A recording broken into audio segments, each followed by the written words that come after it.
They told me never to come back, and that was the last time I stood in that house as their daughter. Emellentet. I'm 25 now, but 5 winters ago I was standing outside my parents' place in Fargo, North Dakota, snow falling around me while their words cut deeper than the bitter cold. Don't ever come back here. Their voices were frozen, final.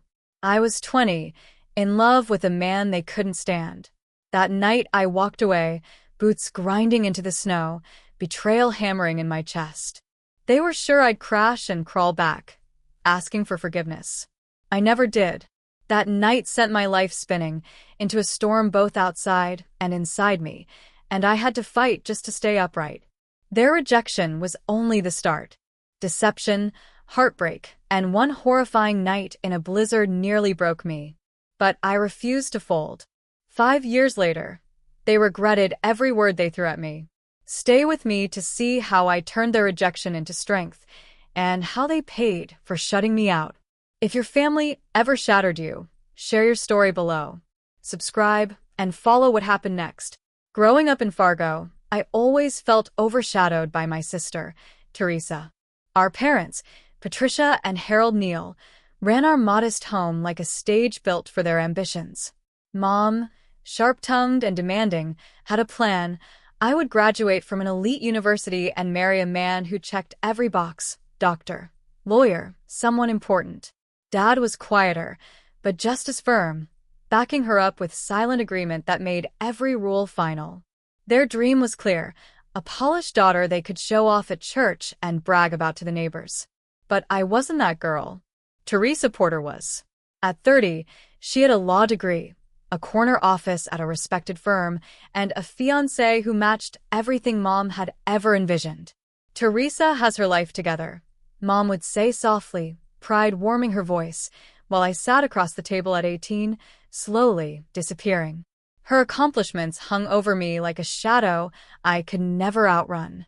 Every A- I brought home earned the same reminder: your sister never settled for less than perfect. I'd stare at my plate, jaw tight, wishing I could fade away. Dad would quietly add, "You just need to focus, Ellen," as if I wasn't already trying with everything I had. Their comparisons carved something hollow inside me, whispering that I'd always fall short.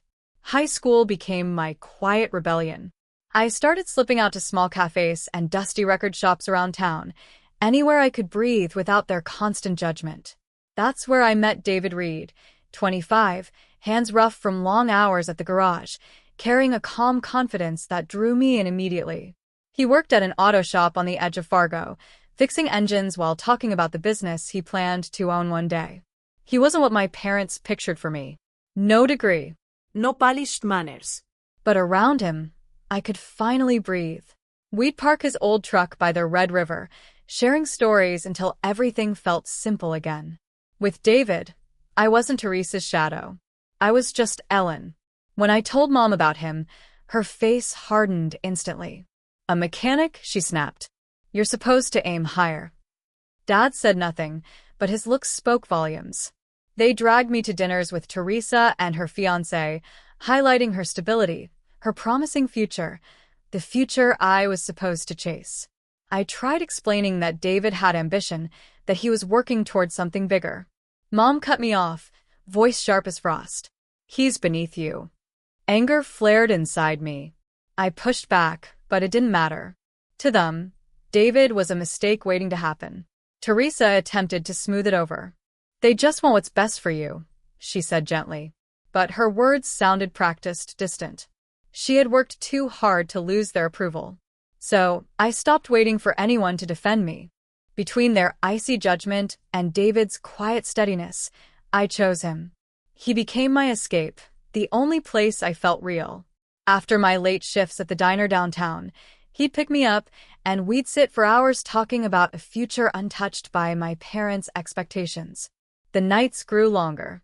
I tuned out Mom's lectures and Dad's exhausted sighs. The more time I spent with David, the further I drifted from home, and the heavier the tension became. One evening, I came back quietly and heard them talking in the living room. Mom's voice, sharp but hushed, pierced the silence. "She's ruining her life." That boy is trouble.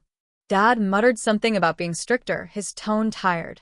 I stood in the doorway, unseen, heart pounding as it hit me how little faith they had in me.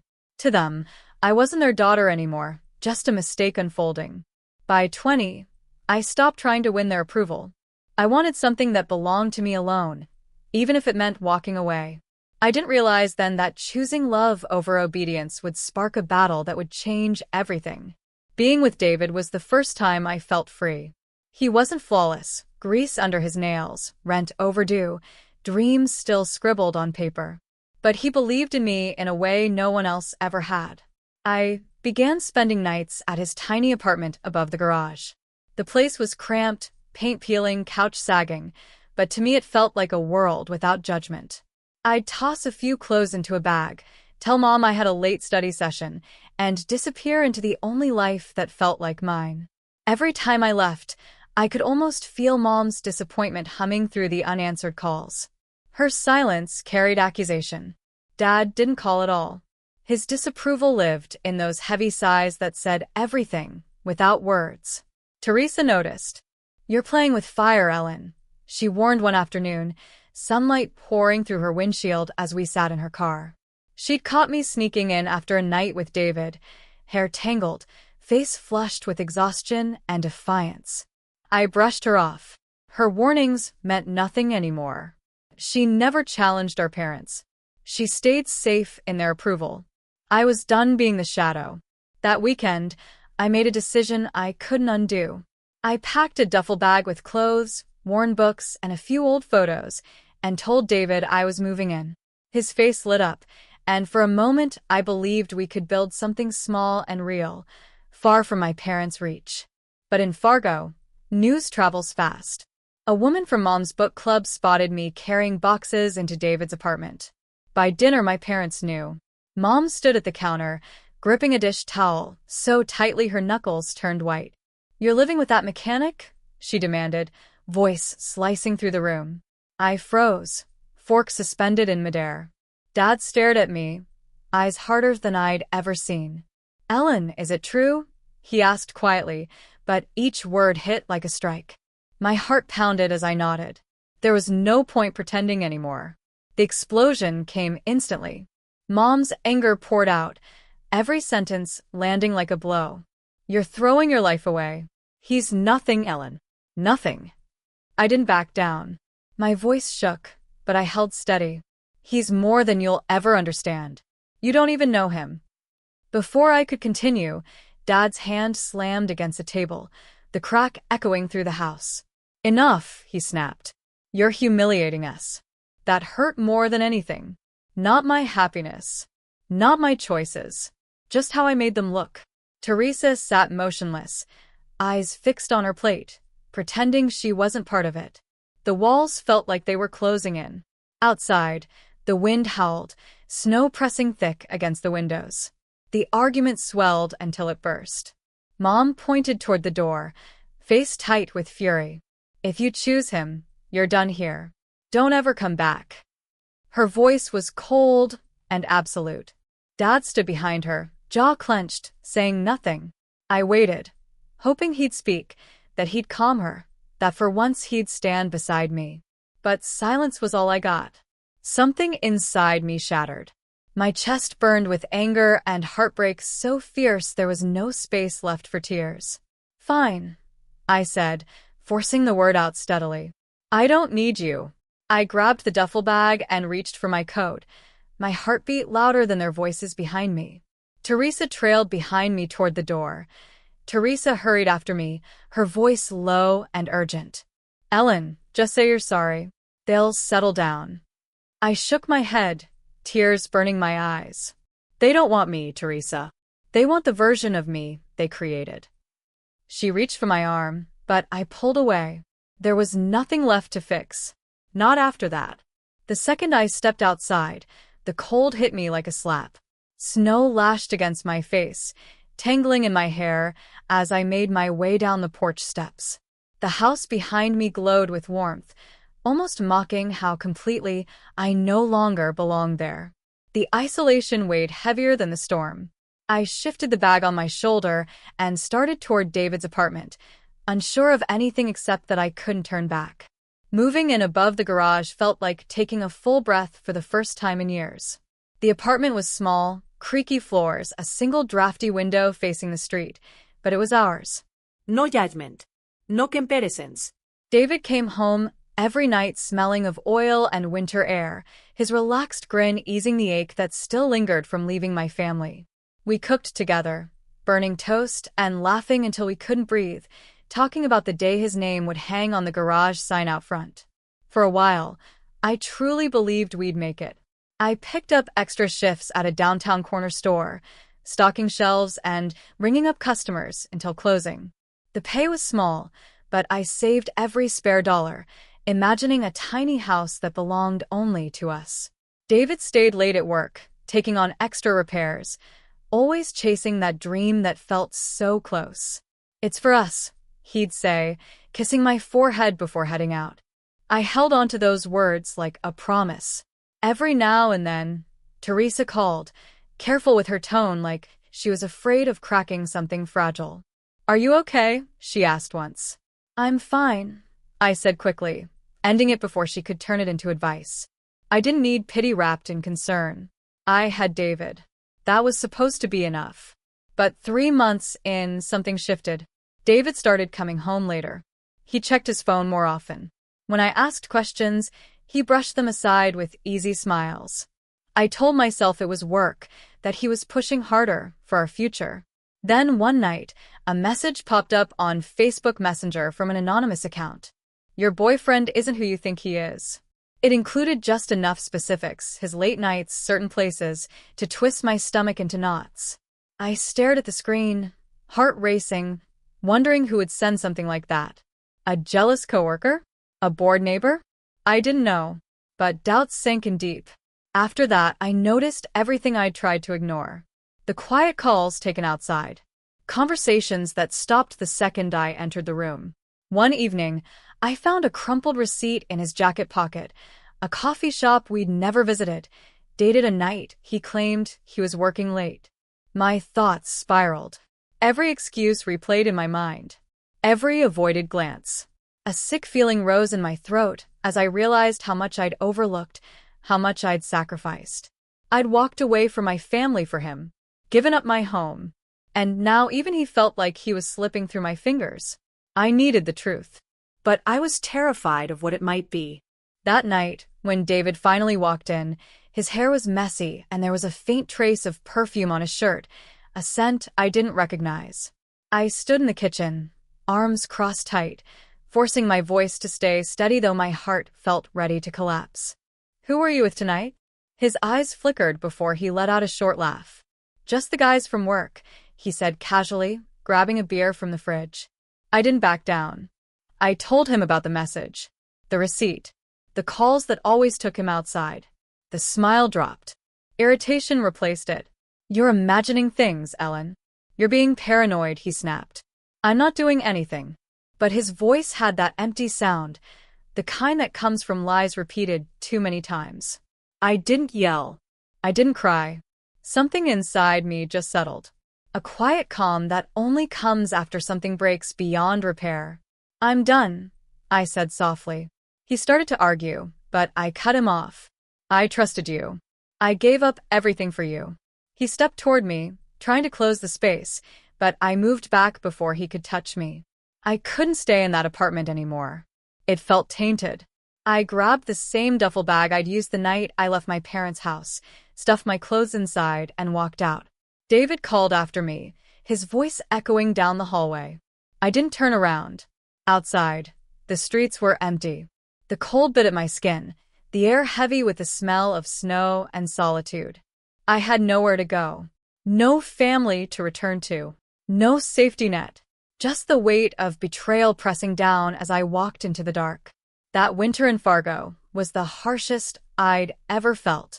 I pushed through the snow, my bag digging into my shoulder, wind cutting straight through my jacket. My savings from the store might last a week, maybe less. Still, I kept moving. Each step a fight against the storm and the hopelessness clawing at me. By the time I reached the bus depot on Main Avenue, the snow was so thick I could barely see.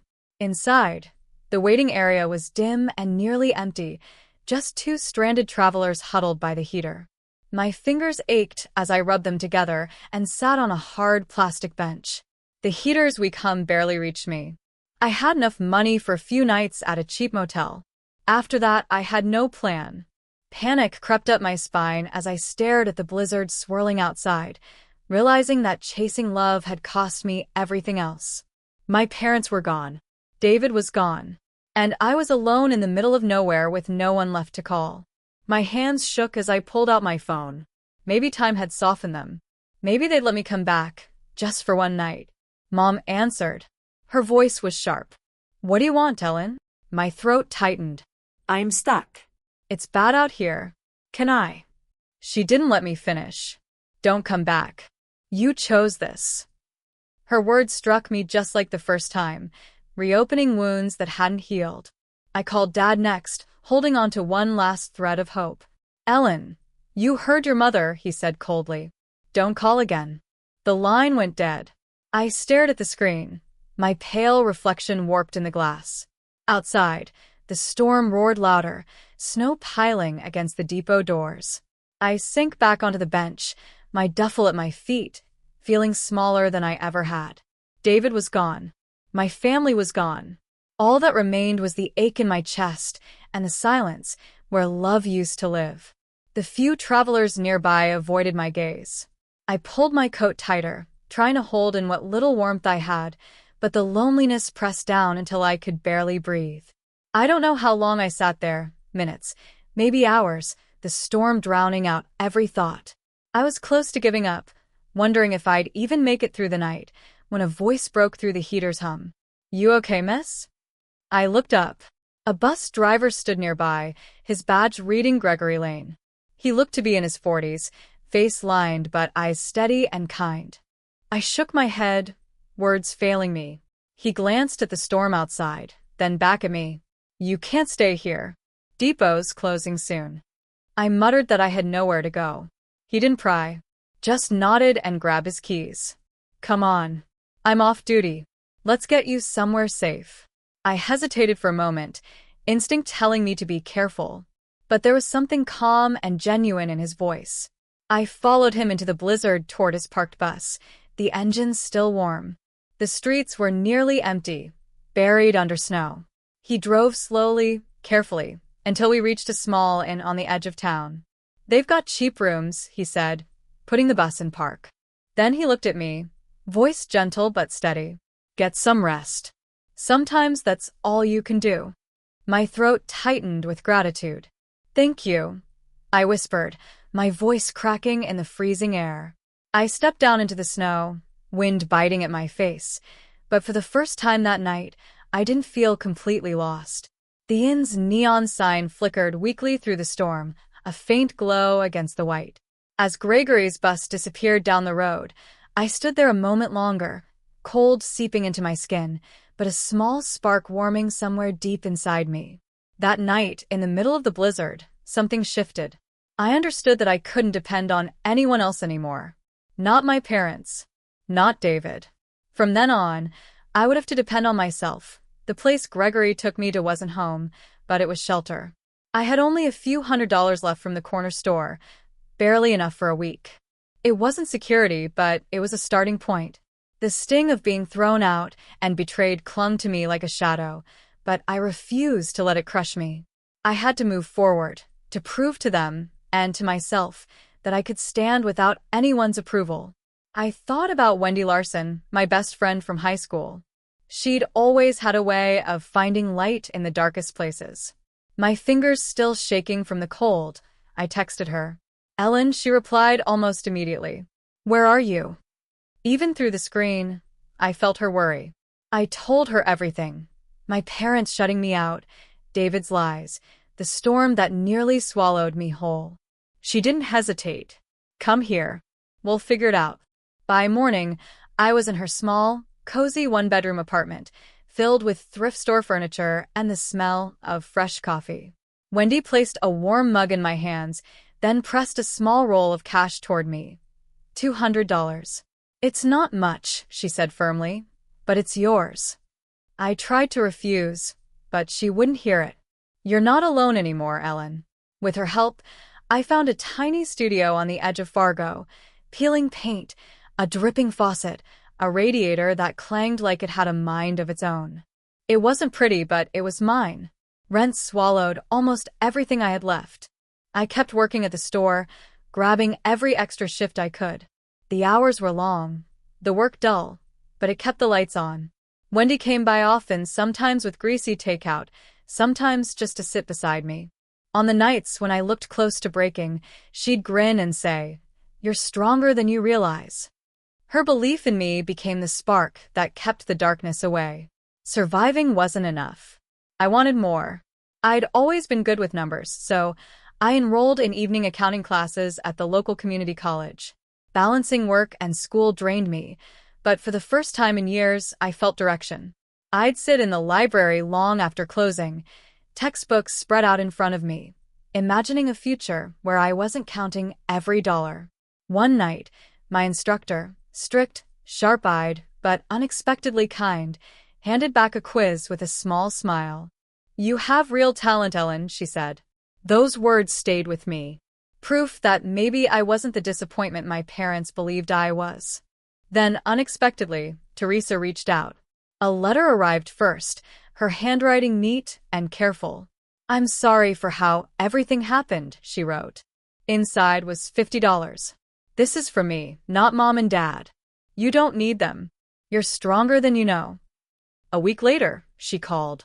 "I just want to help," she said quietly. "No conditions." I thanked her, but I kept my guard up. I couldn't let family close again. Not after the way their voices still echoed in my head. I used the money for groceries and didn't answer her follow-up messages. I needed space to build something that was truly mine. Weeks turned into months. My life found a rhythm. Early mornings at work, night classes, exhaustion filling every gap. Still, determination carried me forward. Wendy stayed constant through it all. One night, sitting on her couch with a half-eaten pizza between us, she raised her soda can. "To you, Ellen. You're actually doing it." For the first time in months, I smiled, a real one. I wasn't fully healed. My parents' rejection and David's betrayal still left scars. But I was rebuilding piece by piece. My tiny apartment, my long shifts, my late-night studying, each one proof that I could stand on my own. I didn't know what the future would bring, but I trusted myself to face it. 5 years later, that trust carried me further than I ever expected. I wasn't the broken girl who fled into a blizzard or cried alone at a bus depot. I had become stronger, capable. After finishing my accounting program, I secured a position at a major firm in Fargo, managing corporate accounts. My desk overlooked the city skyline, a daily reminder of how far I'd come. And I found love again, unexpectedly. Ronald Cole, a high school history teacher I met in a coffee shop. Ronald was steady and kind, his humor soft, his presence grounding. Evenings were spent cooking together, planning hikes, talking about dreams that finally felt reachable. For the first time, life wasn't about endurance. It was about living. My parents, Patricia and Harold, didn't fare as well. One spring, Teresa texted me carefully. "Mom and Dad want to see you. They're sorry." I stared at the message, feeling anger mixed with distance. Sorry after years? After turning me out into a storm? A week later, another letter arrived with their apology, their request to meet, their claim that they missed me. I didn't respond. When Teresa called, I kept my voice calm. They made their choice. They don't get to take it back.